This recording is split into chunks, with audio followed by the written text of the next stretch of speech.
غسل کب فرض ہوتا ہے اور غسل کا طریقہ کیا ہے؟ رسول اللہ صلی اللہ علیہ وسلم نے فرمایا ان اللہ لا یستحی من الحق، اللہ تعالی حق بات کو بیان کرنے سے حیا نہیں کرتے۔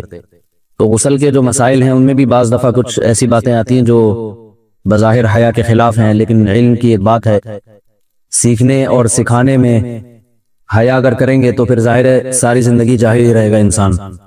اور غسل کے مسائل سیکھنا اس لیے ضروری ہے کہ غسل جب فرض ہوتا ہے تو جب تک مکمل غسل نہ ہو آپ کی نماز ادا نہیں ہوتی۔ رسول اللہ صلی اللہ علیہ وسلم نے فرمایا الماء من الماء، حدیث ہے کہ غسل فرض ہوتا ہے خواہش نفس کے ساتھ جسم سے منی خارج ہونے سے۔ مرد پہ غسل کب فرض ہوگا؟ جب اس کے جسم سے شہوت کے ساتھ منی خارج ہو۔ منی بالکل سفید رنگ کی چیز ہے، ایک ہوتی ہے مزی۔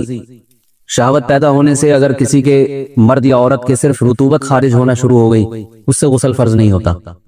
جب تک مکمل شہوت پوری نہیں ہو جاتی اور مادہ منویہ خارج نہیں ہو جاتا، چاہے احتلام کی صورت میں ہو یا کسی بھی طرح سے ہو۔ مردوں کے ساتھ چونکہ یہ بہت زیادہ ہوتا ہے، نائٹ فال کی صورت میں مردوں پر غسل کی یہ صورت بہت زیادہ فرض ہوتی ہے۔ جیسے ہی بلوغت ہوتی ہے تو احتلام شروع ہو جاتا ہے، ہفتے میں 1 دفعہ 2 دفعہ 3 دفعہ، بعض نوجوانوں کو روزانہ بھی 2 دفعہ ہوتا ہے، جبکہ خواتین میں یہ والے غسل کی صورت بہت ہی کم ہوتی ہے کہ ان کو نائٹ فال ہو یا اس طرح سے غسل فرض ہو۔ ہزاروں میں کسی ایک عورت کے ساتھ ایسا ہوتا ہے۔ ایک صورت تو یہ ہے غسل فرض ہونے کی۔ دوسری صورت کیا ہے کہ جب انسان اپنی زوجہ کے ساتھ ملاب کرے اور انٹرکورس ہو جائے، چاہے اس صورت میں ڈسچارج دونوں میں سے کوئی ہو یا نہ ہو، لیکن دونوں پہ غسل فرض ہو جائے گا، مرد پہ بھی اور عورت کے بھی۔ یہ تو مردوں کے غسل کے فرض ہونے کا۔ مردوں کے غسل میں ایک چیز یہ بھی ہے کہ اگر آپ نے رات کو نیند کی اور صبح آپ اٹھے اور آپ نے کپڑوں پہ نشان دیکھا، اب آپ کو یہ پتہ نہیں چل رہا کہ یہ منی کا نشان ہے یا مزی کا ہے، تو بھی آپ پر غسل کرنا فرض ہے۔ یہی سمجھا جائے گا کہ یہ آپ خواب میں ڈسچارج ہوئے۔ عورت پر جو غسل فرض ہوتا ہے ایک اور صورت میں ہوتا ہے کہ جب خواتین کو ایام آنا بند ہو جاتے ہیں، حیض یا نفاس سے جب پاک ہو جائیں، تو بھی ان پہ غسل فرض ہے۔ یہ تو غسل کی فرضیت سے متعلق احکام تھے۔ کچھ چیزیں ایسی ہیں جن میں غسل سنت ہے، فرض نہیں ہے۔ جمعہ کے دن غسل کرنا رسول اللہ صلی اللہ علیہ وسلم نے بہت زیادہ تاکید کی ہے۔ سنت کی 2 قسمیں ہیں، سنت مؤکدہ اور سنت غیر مؤکدہ۔ مؤکدہ وہ ہوتی ہیں کہ جن کو چھوڑنے کا اگر کوئی معمول بنا لے تو گناہ کا خطرہ ہے، اور ایسا شخص قابل ملامت ہے، اسے شریعت ملامت کرتی ہے، برا بھلا کہتی ہے۔ تو غسل سنت مؤکدہ ہے، ہفتے میں 1 مرتبہ، چاہے جمعے کے دن ہو یا کسی بھی دن ہو۔ جو مسلمان ہفتے میں 1 دفعہ بھی نہیں نہاتا، وہ کتنا ہی نیٹ کلین ہو، مگر شریعت کی نظر میں وہ قابل ملامت ہے، اسے تانے دینے چاہیے کہ شرم نہیں آتی ہو مسلمان مگر رہتے ہو بھنگیوں اور چماروں کی طرح۔ ملامت تو اسی کو کہتے ہیں۔ اس کی دلیل رسول اللہ صلی اللہ علیہ وسلم نے فرمایا، صحیح حدیث ہے، حق علی کل مسلم ان یغتسل کل اسبوع مرتن، کہ ہر مسلمان پر لازم ہے کہ وہ ہفتے میں کم از کم 1 مرتبہ غسل کرے۔ ہر مسلمان پر لازم ہے، چاہے اس پہ غسل فرض نہ بھی ہو۔ اور کس دن بہتر ہے؟ جمعہ کے دن۔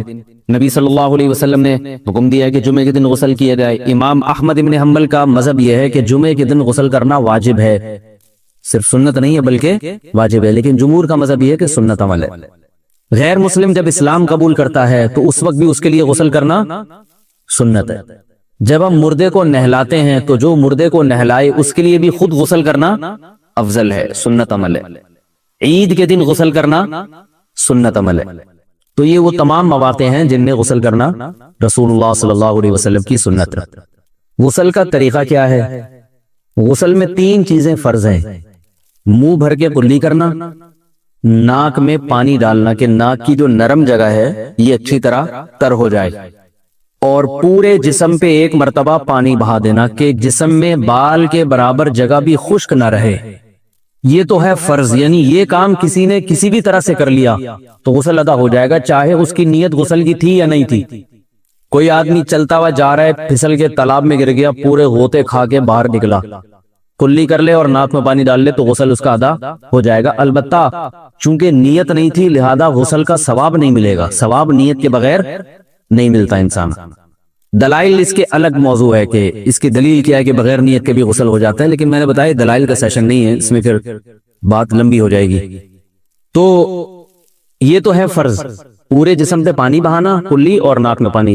سنت طریقہ کیا ہے؟ رسول اللہ صلی اللہ علیہ وسلم غسل کیسے کرتے تھے؟